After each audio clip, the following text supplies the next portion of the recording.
Yes, welcome back im Studio. Wir haben jetzt einen Talk und zwar haben wir den Michi Sieber jetzt runtergeholt. Mega cool, Yeah. bist du da? Und Gerne. wollen das Ganze einfach ein bisschen vertiefen. Ich habe ein paar Fragen vorbereitet und würde gerne mit der ersten Frage starten. Und zwar, wo ich deine Message gehört habe, kam mir so der Gedanke, Thema Erziehung durch schwierige Zeiten. Ehrlich gesagt, also ich persönlich mag schwierige Zeiten nicht und ich glaube, es geht vielen so, erzieht Gott nur durch schwierige Zeiten. Ist das so? Das weiß ich nicht, ob er auch die einfachen Zeiten braucht, aber explizit jetzt im Hebräer 12, da steht, wenn ihr durch Nöte hindurchgeht, dann erzieht euch gerade Gott. Oder es sind strengere Zeiten oder durch strenge Strafen steht ja auch da drin, oder? Ja. Also das sind ja die unangenehmen Dinge. Aber ich denke, wie es auch bei Kindern ist, also wenn man auch Highlights hat, wenn man Dinge feiert mit Gott, Durchbrüche erlebt, dann ist das auch Erziehung. Ja. Also alles dient ja am Schluss unser ganzes Leben, dass wir am Schluss ihm ähnlicher werden. Das stimmt. Genau, also von dem her gibt es auch die schönen Seiten. Gott sei Dank, ja. Aber bei denen haben wir keine Probleme, gell? Ja, es kommt immer drauf an, aber ja, grundsätzlich schon, stimmt. Die schwierigen Zeiten, die fordern uns halt heraus. Vielleicht kannst du auch ein bisschen, du hast ja betont, dass wir wie ein Ja zu der Erziehung vor Gott sagen sollen, ein Ja haben sollen. Wie erlebst du das oder was sind konkrete Schritte, um uns so irgendwie dann mehr zu öffnen? Vor allem in schwierigen Zeiten ist ja dann schwieriger zu sagen, okay, ich nehme das an und lass mich da jetzt begleiten in dem Ganzen. Ja, das ist eine gute Frage, wie man das machen kann. Ich habe das jetzt einfach für mich mit Gott eigentlich so festgemacht, dass ich Ja dazu sage, oder? Ja. Ich habe einfach zuerst gemerkt, dass wie so ein Stolperstein mit dieser Schulter, plötzlich mit all den gesundheitlichen Problemen, das hat mich so limitiert. Ja. Das war dann auch für meine Frau und mein Umfeld spürbar, oder? Dass ich irgendwo so halb depressive Gedanken hatte die ganze Zeit. Und ich musste einen Weg finden, da wieder irgendwie positiv zu werden, oder? Und das Erziehungsbild hat mir jetzt schon so viel gelöst, dass ich da dann einfach Ja sagen konnte. Und ich habe gemerkt, dass es Perspektive gibt. Ja.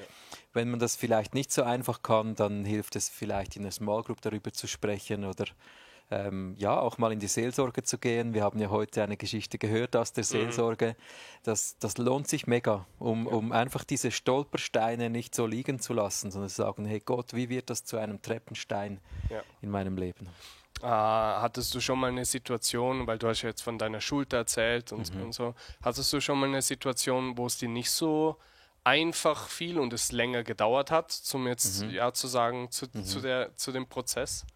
Ja, also eben die Schulter, das war schon nicht einfach nur 2 Wochen, sondern da war ich wahrscheinlich ein halbes Jahr dran. Ah, krass. Bis ich wirklich so die Erkenntnis hatte, es war eine längere Zeit und das war nicht nur die Schulter, das ging ja noch, aber ich habe mit den Knien schon länger Probleme, das ist schon über 10 Jahre. Ja. Also ich kenne jetzt die körperlichen Herausforderungen schon gut, ja. Die fordern einen auch meistens sehr besonders heraus. Mega, ja, es ist halt einfach so limitierend, oder? Ja. Vielleicht noch von einer anderen Perspektive, weil ich tue mir da selber auch schwer, aber wenn ich jetzt überlege, schwierige Zeiten, das betrifft ja viele Menschen, es passieren ja immer wieder Dinge.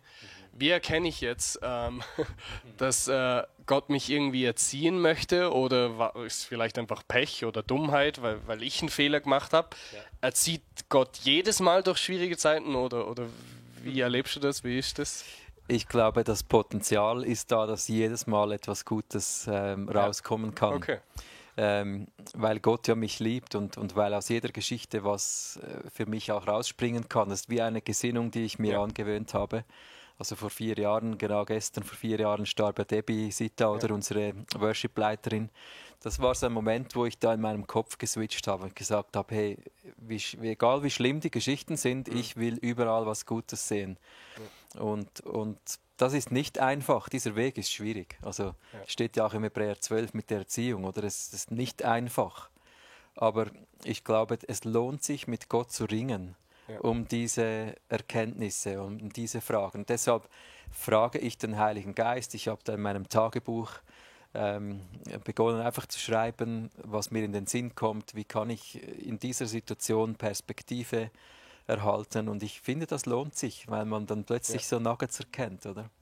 Ja, mega ermutigend, vielen Dank. Ja, gerne. Vielleicht als Abschlussfrage, wenn ich jetzt, wenn ich mich reinversetze in einen Zuschauer, der irgendwie online jetzt dabei ist und irgendwie den Heiligen Geist noch gar nicht erlebt hat oder irgendwie den Bezug zu dem noch gar nicht gefunden hat, wie kann ich jetzt doch mehr mit dem Heiligen Geist unterwegs sein oder den auch ganz neu einladen in mein Leben, zum das Erleben, was du jetzt erzählt hast? Ja, ich glaube, es ist keine ganz schwierige Sache. Es ist wirklich so, da kann man zum Beispiel, wenn man es ganz physisch gerne hat, ich bin einer, der auch gerne was berührt und so praktisch ist, dann kann man sich etwas Öl holen und sich selber salben. Ja. Wie das ja wenn man Apostelgeschichte 2 liest, wo der Heilige Geist ausgegossen wurde, oder?